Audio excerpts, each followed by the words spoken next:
So all the talk recently in the media and even at backyard barbecues has been house prices. Where are they going? Have we reached the peak? We've sort of been in two minds about it at Savings.com.au, but in your opinion, where is that heading? I think the rate of growth will slow, is my opinion on housing prices, and we may see a short-term correction. But the underlying thing, I think it's always worthwhile bearing in mind here, is you've got to look through the short-term trends and think about what the long-term trends are, and more importantly, what the drivers are of house prices. And so, if you take those sort of one step at a time, you ask yourself basic economic questions of supply and demand, right? So have we got, and then you ask yourself the macro questions about desirability of a country. So if you just take those in turn, do we have enough housing supply for the demand that's out there? And the answer is no. So we know that we've got a shortage of housing supply, and when you've got a shortage of supply, price goes up. We've had a short-term blip in terms of demand because we've had a whole lot of Australians that haven't been able to get back into the country, and net immigration has slowed in the last 2 years. But note that hasn't slowed property prices down. There was at the very start of COVID, you had a whole lot of Australians returning, so a little blip in demand. But look, moving forward, as the borders open, you're going to see more and more people are going to want to move to Australia. You're going to see a shortage of housing, and so supply demand suggests that the house prices will maybe correct a little bit, as the market might be a bit overheated, but ultimately will continue on its upward trend. All right, amazing. And what are some headwinds you do see in the market apart from supply issues? So there's been a lot of talk recently about the APRA serviceability buffer bump, RBA potentially increasing the cash rate before 2024. Do you see these as headwinds in the market? The factors that have the potential to slow the market down, I think, and that's ultimately what the Reserve Bank will be trying to do, right? The RBA, as much as everyone likes to think that they're the killers of the party, they're not really trying to kill the party. They're just trying to keep it going at a slower rate for longer. Is probably the best way to describe them. Yeah, ultimately, property, like a lot of long-term holding assets, appreciate intergenerationally in value, right? So the long-run trend, it runs for generations, not years. It runs for decades and centuries. And so every so often it grows a little too quickly, but it will regress to the average mean of the asset appreciation of that class. And that's ultimately what the Reserve Bank will try to do. And moving slightly now to the home loan space. So we'll talk about fixed rates for a second. They've generally been going up in recent months. What has Nano's experience been with that? So look, we don't have a fixed rate product. The fixed rate product is typically reserved for larger players, the banks that have got balance sheets where they can manage and spread risk and swap contracts. There has been, that said, an enormous swing in this marketplace, which has been predominantly variable, into fixed rate over the last 2 years. Yep, and that swing has come in large part because what's happened is the main lenders here have weaponised the TFF facility that the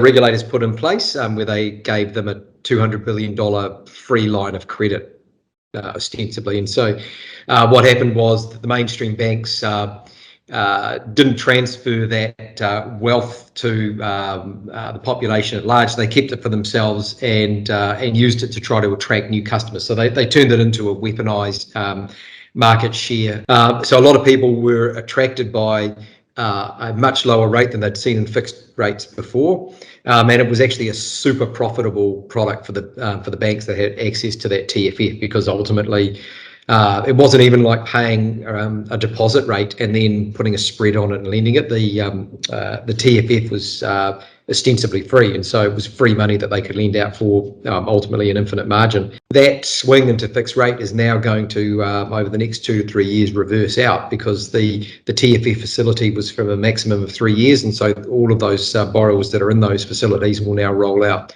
The thing that they need to watch is, as they roll out of those fixed rate facilities, that they don't get caught in the trap where they'll roll out into a variable product, and that variable product will be really expensive. We'll have a whole lot of hidden fees and line charges. People will ultimately forget that happens until it's too late and they realise that they've been, paying over the odds for a period of time. So that's a trap for the viewers to watch. The TFF has been one interest point of mine over the last year or so.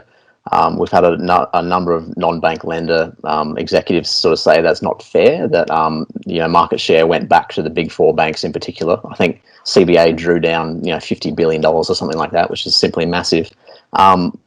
So how can non-bank lenders, smaller lenders, compete when the Reserve Bank is basically providing cheap to free funding for these bigger institutions? Well, you can't. From a funding perspective, you can't. If someone gives you free money and you can lend that out, then it's an anti-competitive move, right? So the answer is you can't compete with that. Ultimately, all you can do, which is what we did, is you continue to offer great service.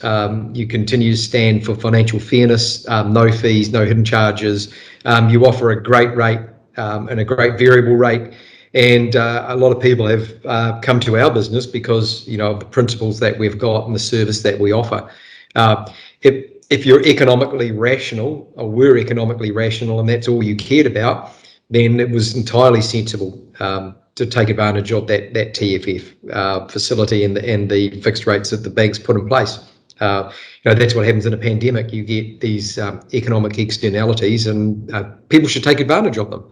What gets interesting here moving forward is when you don't have those abnormal interventions in the marketplace and everything gets down to a normal competitive playing field, what happens is people will choose the lender that fits with their value set, that gives them good value, good service, transparency and fairness, and that's how this will play out. Pivoting away slightly now, we'll talk about home loan approval times. So there's been a few banks recently, I won't name them, that have been raked over the coals in the media about having really slow home loan application times.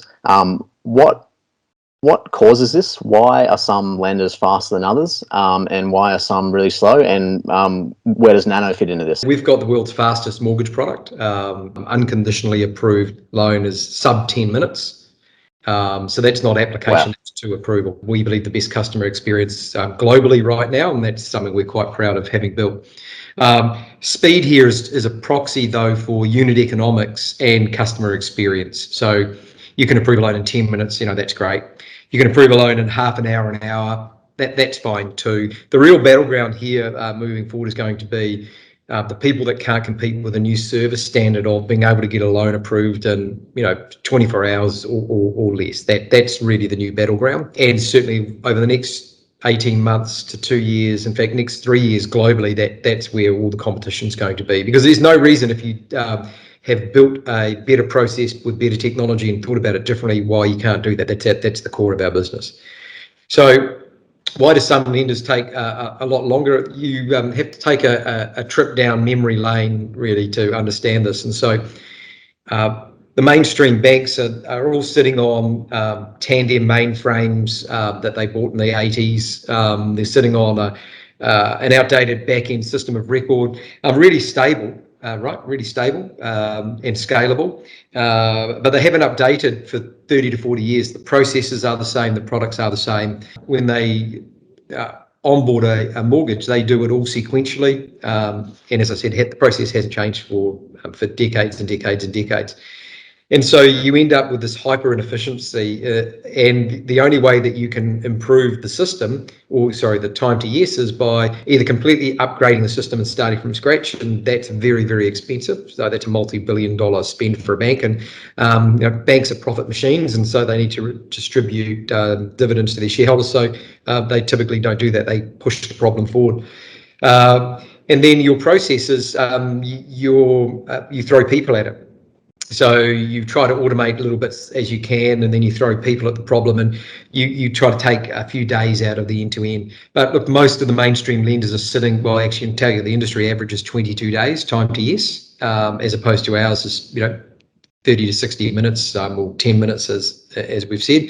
There's a fundamental difference, right? And the difference there is you actually need to start with new technology, a different approach. You need to use digital expertise. You need to be an algorithmic lender, and you need to do that in a hyper efficient way. And here's the point: you can't do that incrementally. You can't take what you've got and make it slightly better. You need to throw that out and start from scratch. And what you'll see both here with ourselves and others globally that are in this space trying to catch up to where we are, that's what they're doing. People are innovating because they're starting from scratch and just reimagining what it should look like. All right, that's great, Andrew. I think that wraps up all my questions. Was there anything else you wanted to add?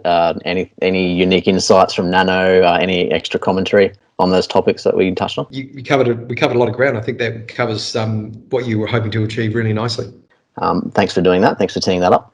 Nice one. No, nice to talk to you, man. Thanks very much. Nice to meet you, Andrew.